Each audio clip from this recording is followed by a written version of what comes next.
बिस्मिल्लाहिर्रहमानिर्रहीम।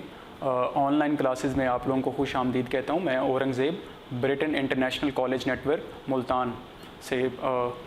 तो पहले 2 लेक्चर्स के अंदर हम लोग फ़िज़िक्स की जो पेयरिंग स्कीम है या फ़िज़िक्स का पेपर पैटर्न जो है बोर्ड का, वो और पहला जो इंट्रोडक्टरी लेक्चर है वो हम लोग डिस्कस कर चुके हैं। अभी हमारा चैप्टर नंबर 1 का जो पहला टॉपिक है वो शुरू हो रहा है और उस टॉपिक का नाम है that frontiers of fundamental science. तो फ्रंटियर ऑफ फंडामेंटल साइंस जो हैं वो यहाँ पर बुलेट की शक्ल्स के अंदर आप लोगों को नज़र आ रहे हैं स्लाइड के अंदर। तो बेसिकली जो फंडामेंटल साइंस है हमारी, उसके 3 मेन फ्रंटियर्स हैं। साइंस और फिज़िक्स के बारे में हम लोग लास्ट वीडियो के अंदर डिटेल में बात कर चुके हैं। मैं आप लोगों से गुजारिश करूँगा कि आप लोग इस लेक्चर को देखने से पहले आप इससे जो प्रीवियस लेक्चर है उसको लाजमी देखें, ताकि आप लोगों को साइंस और फिज़िक्स और उसके अंदर जो हम लोगों ने डिटेल डिस्कशन की है उससे आप लोग आगाह हो सकें। तो यहाँ पर फंडामेंटल साइंस के 3 मेन फ्रंटियर हैं। सबसे पहला जो है आप लोगों के पास यहाँ पर the world of extremely large object.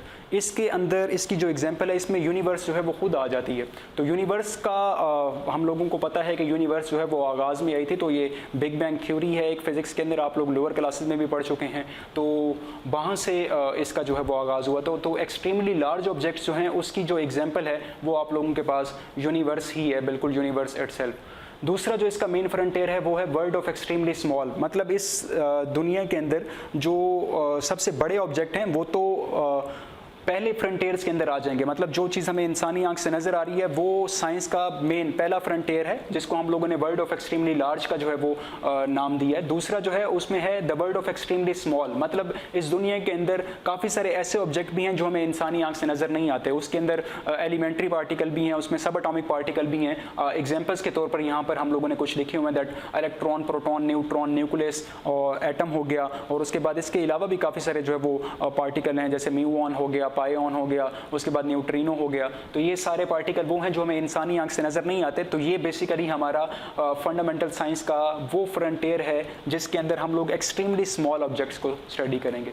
तीसरा हमारे पास जो फंडामेंटल साइंस का फ्रंटियर है वो है the world of middle size, मतलब कम्प्लेक्स मैटर। जो the world of extremely large और वर्ल्ड ऑफ एक्सट्रीमली स्मॉल, इन दोनों के दरमियान में जो बेस करता है उसको हम लोग बोलते हैं कम्प्लेक्स मैटर या फिर मिडल साइज मॉलिक्यूल, उसको हम लोग बोलते हैं।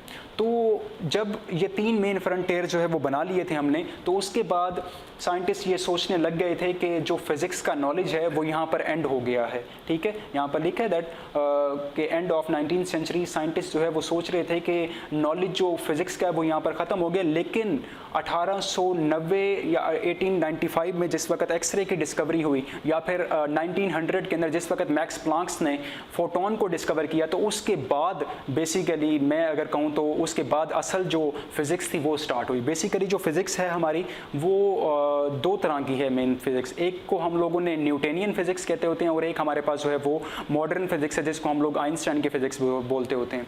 तो 20वीं सदी के शुरू होने से पहले जितनी भी फिज़िक्स थी उसके अंदर उस फिज़िक्स को हम लोग क्लासिकल फिज़िक्स या फिर न्यूटोनियन फिज़िक्स का नाम देते हैं। और उसमें लॉज ऑफ मोशन होंगे, लॉ ऑफ ग्रेविटी होगा, इक्वेशंस ऑफ मोशन जो हैं, ये सारी चीज़ें हैं। और यूँ भी आप कह सकते हैं कि जो 20वीं सदी के शुरू होने से पहले वाली फ़िज़िक्स है वो सारी की सारी वो फिज़िक्स है जिसके अंदर हम लोग बड़े ऑब्जेक्ट्स को स्टडी करते थे जो हमें इंसानी आंख से जो है वो नज़र आते थे। उनके ऊपर हम लोग फोर्स लगा सकते थे, एक्सेलरेशन वगैरह प्रोड्यूस कर सकते थे, ये सारी चीज़ें।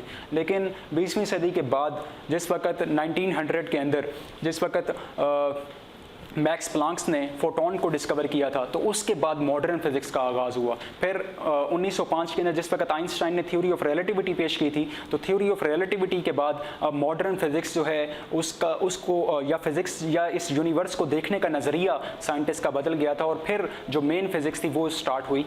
तो आफ्टर 1890 मतलब 1895 के अंदर एक्सरे की डिस्कवरी हुई है और उसके बाद जो है वो 20वीं सदी के अंदर थ्योरी ऑफ रिलेटिविटी और मैक्स प्लांक्स की जो थ्योरी है उसकी वजह से मज़ीद जो है वो फिज़िक्स के अंदर चीज़ें 20वीं सदी के फ़िज़िक्स में जो नई ब्रांचेस जो है वो हमारे पास शुरू हुई, उन नई ब्रांचेस के बारे में थोड़ा सा आपको मैं बता देता हूँ। यहाँ पर चार जो है वो तीन जो है वो न्यू ब्रांचेज यहाँ पर दी हुई हैं, चार न्यू ब्रांचेज यहाँ पर दी हुई हैं। सबसे पहली जो है वो आप लोगों के पास है न्यूक्लियर फिजिक्स, फिर पार्टिकल फिजिक्स, फिर एसएस सॉलिड स्टेट फिजिक्स और उसके बाद रिलेटिविस्टिक मैकेनिक्स, ठीक है, जिसको थ्योरी ऑफ रिलेटिविटी से भी जाना जाता है। तो न्यूक्लियर फिजिक्स बेसिकली फिजिक्स की एक ऐसी ब्रांच है जिसमें हम लोग स्टडी ऑफ न्यूक्लियस की स्टडी और उसकी प्रॉपर्टीज़ और उसके स्ट्रक्चर के बारे में जो है वो स्टडी करते होते हैं।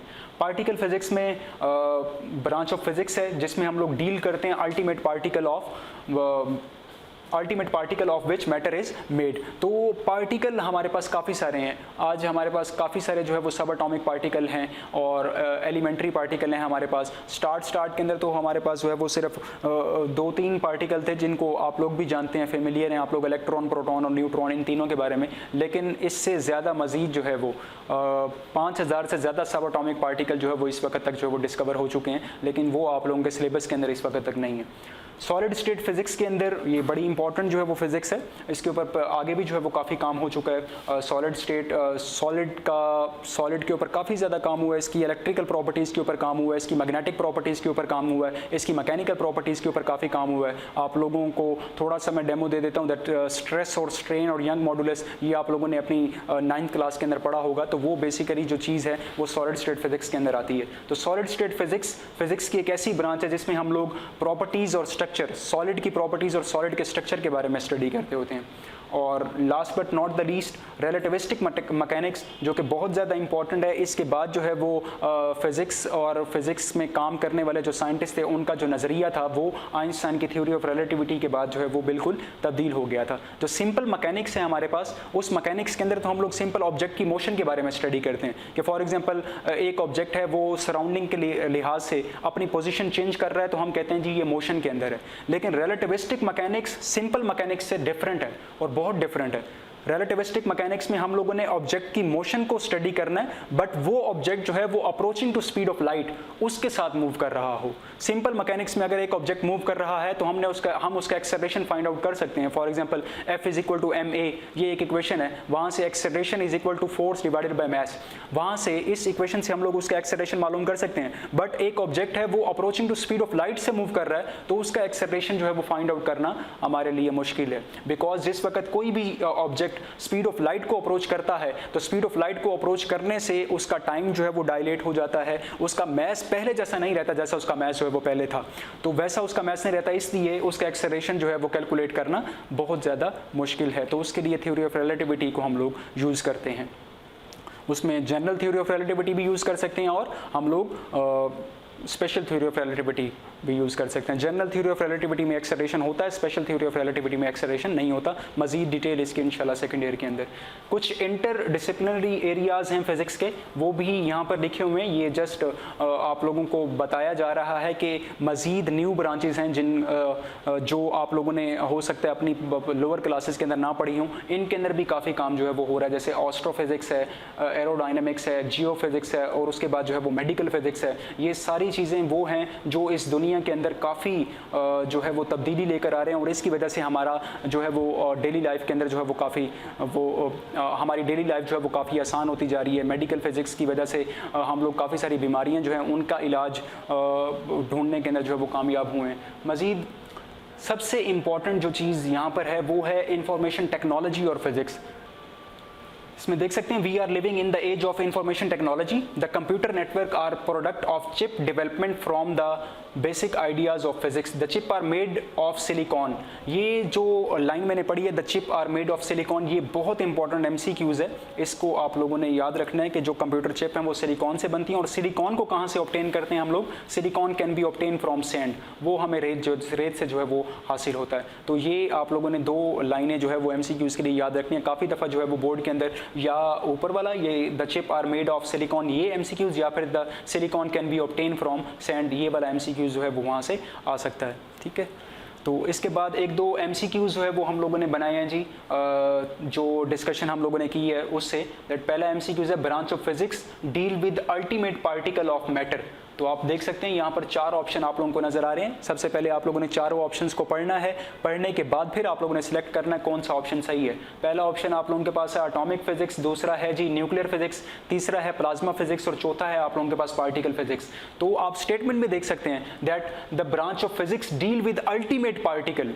तो जब लेक्चर में भी मैंने आपको बताया अल्टीमेट पार्टिकल को आप डिस्कस करेंगे तो वो आप लोगों की बेसिकली पार्टिकल फिजिक्स होगी। तो इसका सही ऑप्शन आप लोगों के पास है पार्टिकल फिजिक्स। उसके बाद अगले MCQs के अंदर उसने पूछा जी which of the following is interdisciplinary area of physics. तो इसमें भी आप लोगों ने अभी मैंने एक हेडिंग बनाई हुई थी इसी लेक्चर के अंदर इंटरडिसिप्लिनरी एरियाज में, तो उसमें आप लोग देख सकते हैं जियो फिजिक्स जो है वो बेसिकली इसका सही ऑप्शन है। ठीक है जी, थैंक यू सो मच।